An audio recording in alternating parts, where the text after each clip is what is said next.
Mesdames, Messieurs, depuis la Corée et d'à travers le monde, c'est un honneur pour tous les membres de ce comité de vous présenter la déclaration qui vient conclure les travaux de la conférence. Cette déclaration est le résultat de notre travail. C'est l'expression de notre engagement à construire des villes saines et résilientes grâce à l'apprentissage tout au long de la vie. Ce texte sera connu sous le nom de la déclaration de Yonsu pour les villes apprenantes. C'est notre responsabilité de nous assurer que ce texte est répandu, mis en œuvre, qu'il contribue à la promotion de l'éducation tout au long de la vie pour tous au niveau mondial. Nous allons proclamer l'article 28 de la déclaration et nous vous invitons à vous lever. Veuillez vous lever, s'il vous plaît, levez de vos sièges. La déclaration de Yonsu pour les villes apprenantes, construire des villes résilientes et saines grâce à l'apprentissage tout au long de la vie. Préambule. Article 1. Nous, les maires, maires adjoints, élus et représentants des 229 villes apprenantes de 64 pays à travers le monde, responsables de l'éducation, experts en éducation, en représentant des agences des Nations Unies, secteur privé et des organisations de société civile internationales et régionales. Nous sommes réunis en ligne et en personne à Yeonsu, en République de Corée, du 27 au 30 octobre 2020 pour la 5e conférence internationale sur les villes apprenantes, ICLC, dédiée à la construction de villes résilientes et saines grâce à l'apprentissage. Article 2.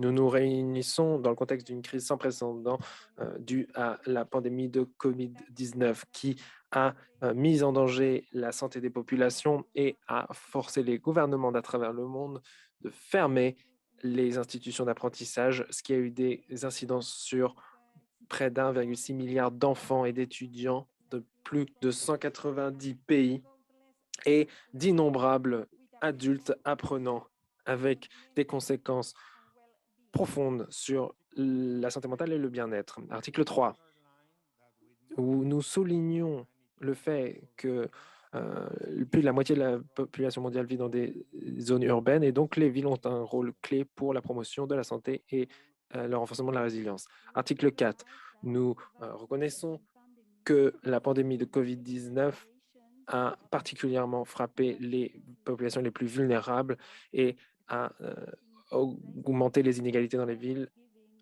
en aggravant les problèmes préexistants tout en générant des nouvelles formes d'inégalité, ce qui demande appel à une réponse collective à travers l'éducation et l'apprentissage tout au long de la vie pour éviter que les inégalités n'augmentent davantage dans la santé et l'éducation. Article 5.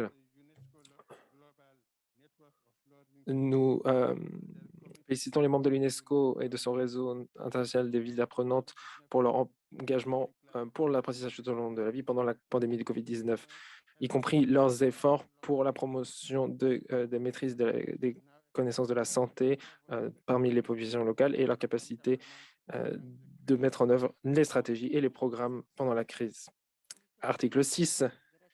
Nous exprimons notre gratitude envers le maire de Yeonsu et sa ville pour leur leadership, leur houlette éclairée en tant que hôte de cette 5e ICLC, ce qui a démontré leur adaptabilité et leur engagement pendant cette période difficile. Notre engagement à la construction de villes résilientes et saines grâce à l'apprentissage tout au long de la vie nous implique à article 7, démontrer une volonté politique nécessaire à faire que l'apprentissage tout au long de la vie, la santé et le développement de la résilience de nos villes, reconnaître l'influence que cela a sur le développement au sein des villes, ainsi que la résonance de ce leadership au niveau international et national. Article 8. porter une attention particulière aux facteurs contextuels spécifiques de chacune de nos villes afin de mettre en œuvre des politiques et des initiatives d'apprentissage pour la santé, au service de la santé, d'une façon qui implique tous les acteurs et prend en compte les perceptions culturelles et sociales des communautés de questions liées à la santé, y compris les connaissances autochtones. Article 9. Mettre en œuvre face aux crises des plans coordonnés locaux pour la préservation et la fourniture de services essentiels, y compris services médicaux urgents, centres de santé sexuelle et reproductive, éducation, transport public, euh, logement et assainissement. 10. Travailler avec les populations locales à développer les compétences pour leur propre santé avec des outils d'éducation pour l'acquisition de connaissances sur le virus, sur la transmission, la protection personnelle et l'utilisation efficace du système de santé. Article 11. Établir un nouveau paradigme pour l'apprentissage au service de la santé dans les villes. C'est un concept qui englobe la santé mentale, le bien-être et les ressources personnelles et sociétales pour la connaissance de la santé et la citoyenneté au service de la santé. Article 12. En tant que dimension d'apprentissage au service de la santé, la promotion des connaissances de la santé dans les villes, c'est-à-dire la capacité de trouver, comprendre et évaluer de façon critique l'information sur la santé, y compris grâce à la technologie, et pour mettre en œuvre ces informations au service de trouver des solutions aux problèmes de santé et soutenir les populations locales à identifier les fausses informations et réduire leur impact sur les prises de décision en lien avec la santé. Article 13. Renforcer la citoyenneté au service de la santé. Nous reconnaissons l'impact que cela a sur les questions de santé. Il faut donner aux apprenants plus de pouvoir pour prendre des responsabilités éthiques et sociales concernant leur propre santé et la santé de leur communauté. Article 14. Renforcer la résilience des villes en termes de résilience des communautés avec une planification multisectorielle qui implique les populations locales, des politiques ascendantes et descendantes et des pratiques pour encourager la résilience à long terme des communautés, ainsi que les résiliences des systèmes d'apprentissage locaux, notamment concernant la continuité de l'apprentissage dans les villes pendant les crises, ainsi que la protection des systèmes d'apprentissage face aux perturbations à venir, notamment grâce à l'innovation et à la technologie. Article 15, assurer que les opportunités d'apprentissage impliquent et répondent aux besoins des populations vulnérables, y compris les enfants. Comprendre que les vulnérabilités sont souvent intersectorielles. Un apprenant individuel peut faire face à différentes formes de désavantages et les personnes moins éduquées ont souvent moins de connaissances sur la santé également. Article 16. Reconnaître la contribution du secteur éducationnel formel, y compris les écoles, les universités et les instituts de formation professionnelle à l'apprentissage pour la santé et la résilience dans les villes pendant la crise et au-delà de la crise de COVID, notamment leur adaptabilité pour la continuité de l'apprentissage et la fourniture d'éducation sur la santé. Article 17, construire ou renforcer les capacités des fournisseurs d'apprentissage, d'enseignement non formel, reconnaître l'impact de le soin de la petite enfance, ainsi que les rôles des adultes et des jeunes dans les centres d'enseignement pour la création d'opportunités de sensibilisation sur la santé et la promotion de la technologie pour l'amélioration des connaissances sur la santé. Article 18, utiliser des espaces informels dans nos villes pour l'apprentissage au service de la santé et également pour développer la résilience, y compris les maisons, les quartiers, les lieux de travail, les espaces verts, le transport public, les bâtiments de la mairie et l'espace numérique également. Article 19.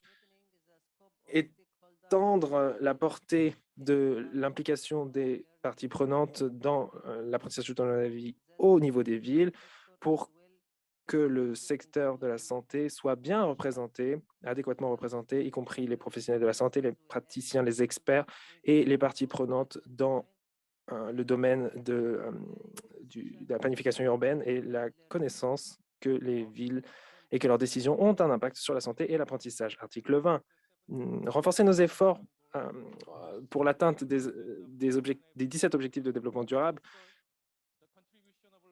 et affirmer la contribution des villes apprenantes à ces 17 ODD, particulièrement l'ODD numéro 3, bonne santé et bien-être, DD 4, assurer une éducation de qualité inclusive et équitable et promouvoir l'apprentissage, les opportunités d'apprentissage tout au long de la vie pour tous. ODD 4, égalité des genres. ODD 8, l'emploi et le travail décent. Et ODD 11, rendre les villes inclusives, sûres, résilientes et durables. Et ODD 13, combattre le changement climatique. Perspective à venir. Article 21. Nous allons travailler à intégrer ces engagements et en faire des actions, à les transformer en actions locales et des stratégies de développement afin de renforcer l'apprentissage au service de la santé et développer la résilience de nos villes, particulièrement en capitalisant sur la mobilisation récente des maires pour l'élaboration et la mise en œuvre de plans de relance post-pandémique. Article 22. Dans la transition de l'urgence à la normalité, nous allons parier